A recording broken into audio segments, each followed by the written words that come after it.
Hey, what's up, everyone? So, got my neighbor's Toyota Corolla over here, and this thing's got an Earl Scheib paint job. Fancy, right? Yeah. A fancy chalkboard. This thing is so oxidized, it's not even funny. But hey, it's single stage paint. That's what's gonna happen. Especially when you don't know how to maintain it, and people have been buffing it improperly, going at it crazy with a rotary and the wrong products. So I'm not saying it's not okay to use a rotary, because I'm using my rotary on it too. But I'm gonna call this a gloss and go. This is just to remove the gray chalkboard appeal that's going on here. So as you can see, we have brought back gloss to it. It's not perfect, no, but we went from a 100-footer that looked like it was shot with matte paint to actually now some gloss. So 30 feet away, it'll look great. Anywhere closer than 30 feet, probably not gonna look great, but it's gonna look good when he looks outside his window and he sees a glossy car versus a matte gray car. And that's what we're going for. So he didn't want to invest a lot of money on it. So the reason I got the rotary out here is just so I can strip through this thing as quick as possible without clogging up pads and eating up my time or my money in pads. So yeah, that's that. As you can see, this thing has seen better days. Sorry, I'm not great at having the camera on me and like pointing out stuff. It's kind of awkward. So kind of learning there. But either way, got to remove this rack here in a bit and go at it more. So this is the surface that we're starting with, and then this was the test spot that I did for the client. Again, obviously it's not perfect, but when you step back and you look at it, there's a huge difference in gloss. So he was perfectly cool with that, because we know there's no way to like fully save this, but we can certainly make it better. So then we will use a wax that is also a polish, if you will, to kind of just refine this a little bit further. And then obviously we got to do just a little bit more along that edge, because you can see there's a little bit of oxidation left there. But hey, like I said, we go from this to that, and considering it was an Earl Scheib paint job, at least now when you look at the car from a distance, it'll be glossy instead of just an absolute chalkboard that looks like flat paint. So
So as you guys can see, bringing some luster back to this thing.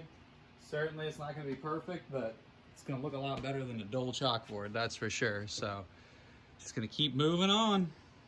The final step to protecting this thing, we're going to use 3D1's Speed. They call it a true one-step correction glaze, polish and protect, high gloss finish, protect for RVs and boats. Is it a one-step polish? No, it's a wax with a slight polish in it, but don't expect this thing to make anything perfect, but it will add luster and gloss to things that are in conditions like this. Or if you're just looking for ultimate protection, sure, this will work, but we're going to take the Roops 21, or the Rupays, however you want to pronounce it, and we're going to lay down our final protection here. Should add a little bit of gloss, but really it's just a protection. At least in my world.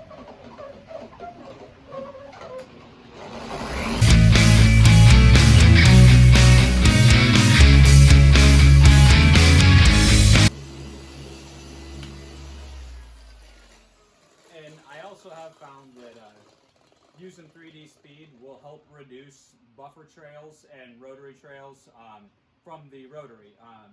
So that's another thing while we're doing that. Again, you can see everything coming off because we already know it's single stage paint. I'm going to finish this out, let this really much dry and kind of haze up just like a normal wax before I wipe it off. Other than that, you're not probably getting as much protection laid onto the surface, so that's why we do that.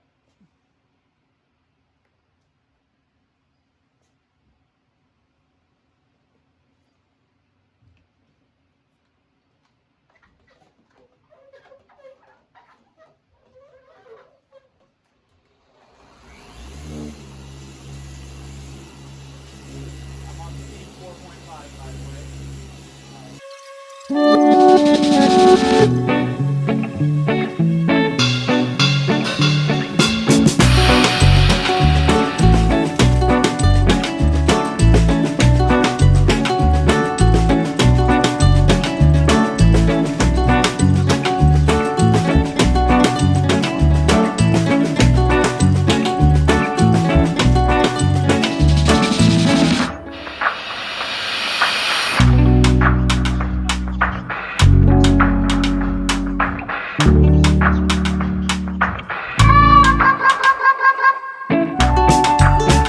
So, as I'm sure you can see, it's quite the difference. Again, it's not going to be perfect, but definitely as it's sitting out in front of his house, it's not going to look like a chalkboard now. We're actually going to have some gloss to this thing, and it's going to look like, I guess, what a 2004 Toyota Corolla should look like. So, continue on. I'm happy with it. No, he's going to be happy with it, so there we go. So even after I just removed the license plate, you can actually see where the paint kind of looked like before. Granted, it's an Earl Scheib paint job, so it was never going to be perfect to begin with, but yeah, now we're going to basically bring it back to what Earl Scheib gave it to him looking like. Hey, actually better than what they probably did, so there it is.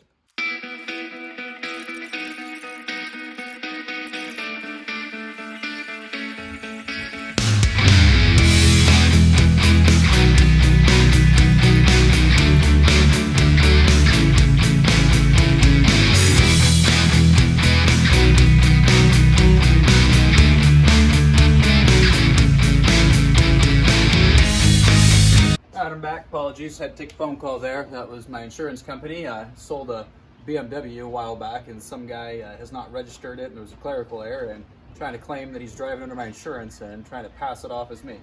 Really ridiculous, I swear. So now, gotta go to DMV and square that out. Never ending with people, I swear.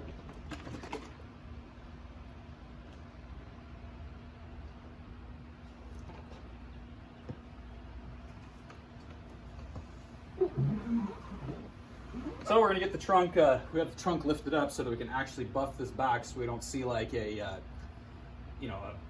dead line from where we buffed to, as well as we've already buffed that out. We don't want to burn it or anything with the buffer against it, so we're just gonna get it out of our way. Pretty simple.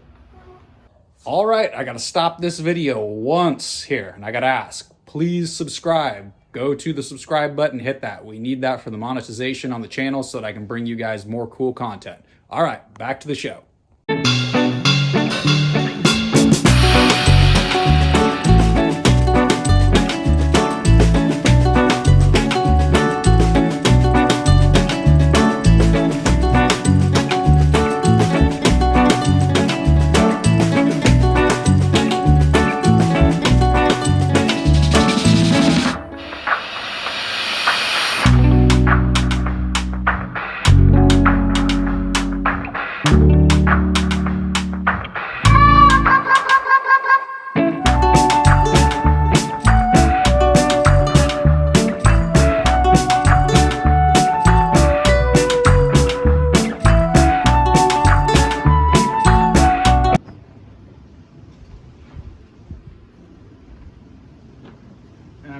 guys are also wondering, like, how long will this last for what we do? Probably not forever, not even gonna lie. Once things oxidize and that kind of thing, it's difficult to keep it away, right? And like I said, single stage paints just love to oxidize in general, so it is what it is, but just keep protection on it. Do your best to keep it clean, and that's really all you can do, right? When I measured this with the paint depth gauge, it was pretty darn inconsistent, and it was peeling clear coat originally, so guaranteed they sanded it with a DA. It wasn't just a scuff with a red Scotch-Brite pad to give bite for the new paint job to be shot onto it. So the inconsistencies we see could just be from the DA. You know, one spot was hit harder than the next, but you can't trust that that is the case, knowing that people have already buffed this thing horribly bad to begin with. So got to go with some caution and just remove as much as you possibly can, and then yeah, that's the reality of it. So I wasn't waving at you guys, I was waving at my neighbor. It was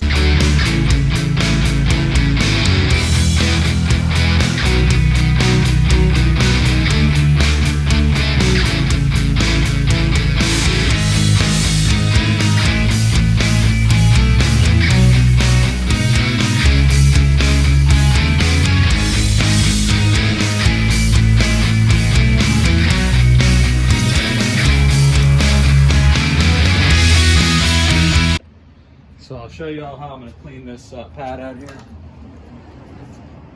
Just going to take my pressure washer. I use deionized water. So I mean, you can use hose water, it doesn't really matter, but everything I do with washing is DI, so just less calcium buildup or anything like that. And as you can see, I mean, we're just cleaning this pad out. So again, like, continuing to run your pad forever just destroys the pad. So don't be afraid to clean it out. Keeps the longevity of the pad going. Sure, as the pad gets older, its cut is reduced, but again, for something like this is great. Now we're just gonna wring this sucker right on out, and we're gonna put it on the buffer inside of a bucket, and we're gonna spin this thing dry. And we're just going to fling the water out of it, is pretty much how it's gonna work.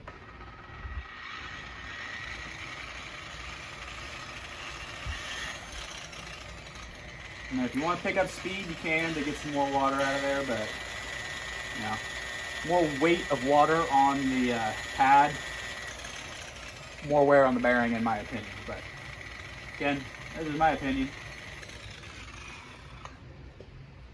Still a little damp, but see how much water we actually took out of there?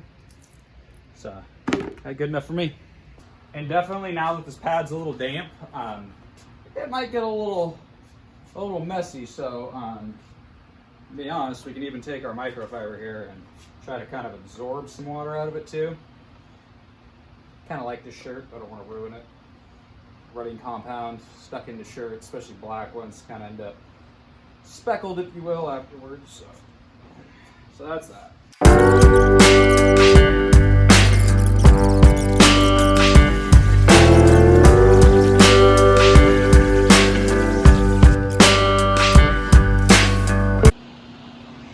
So here's obviously what it looked like, and then we're actually extracted some gloss out of this thing. So again, it's not perfect, but certainly better than what it looked like, and for his money spent, and he's an older gentleman, so I mean, probably to his eyes, probably gonna look pretty good. So knew I could help him out as a neighbor, so you know, he even thought, he was like, there's no way this is worth your time. I see what you do normally.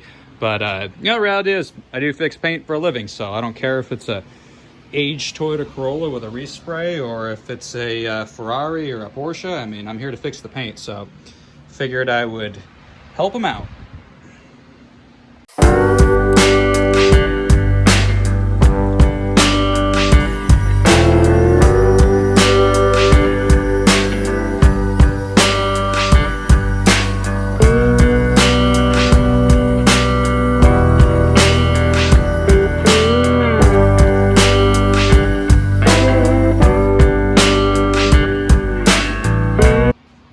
So now it's time to remove the roof rack so we can knock that out.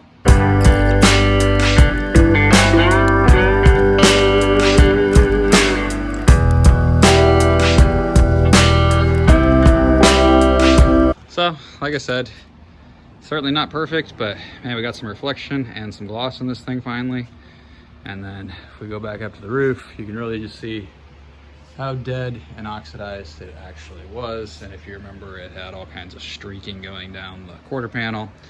Actually see the fan over there. Can't see it spinning, but hey, spinning ain't winning.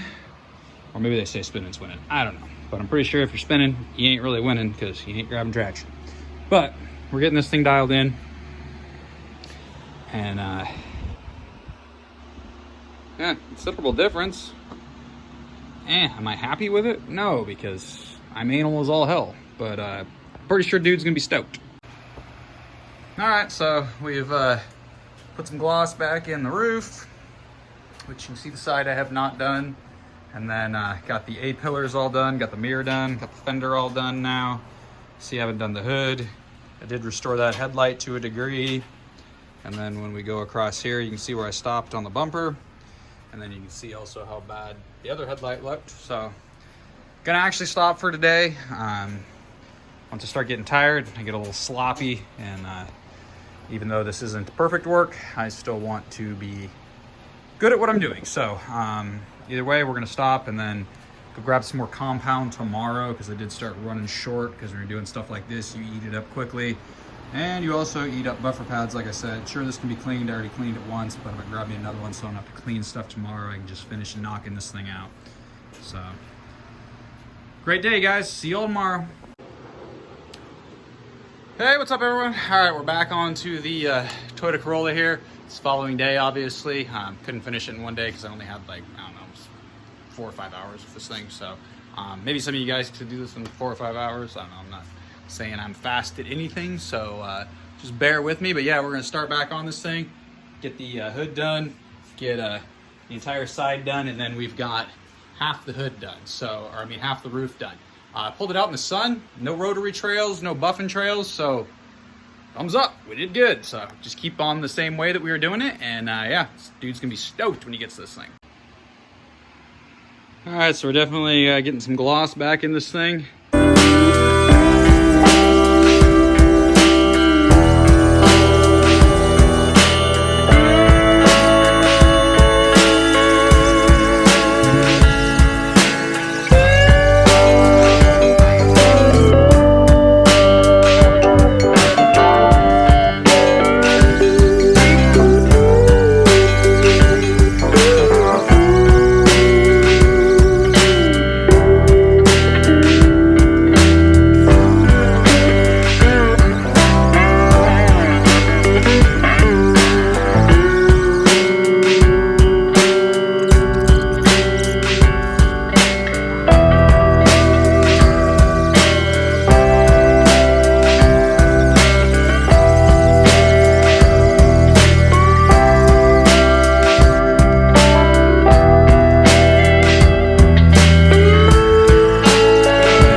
All right, well, we got the Toyota Corolla all done.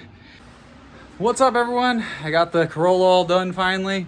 Stored some plastic on it, shined up them tires, put a bunch of gloss back in this sucker, and cleaned up the glass. So we're gonna take this thing over to the client now. He just lives right around the corner, and hopefully he's stoked. I don't know how he couldn't be, so pretty sure he's gonna be happy. Hopefully he is, but yeah, talk to y'all soon.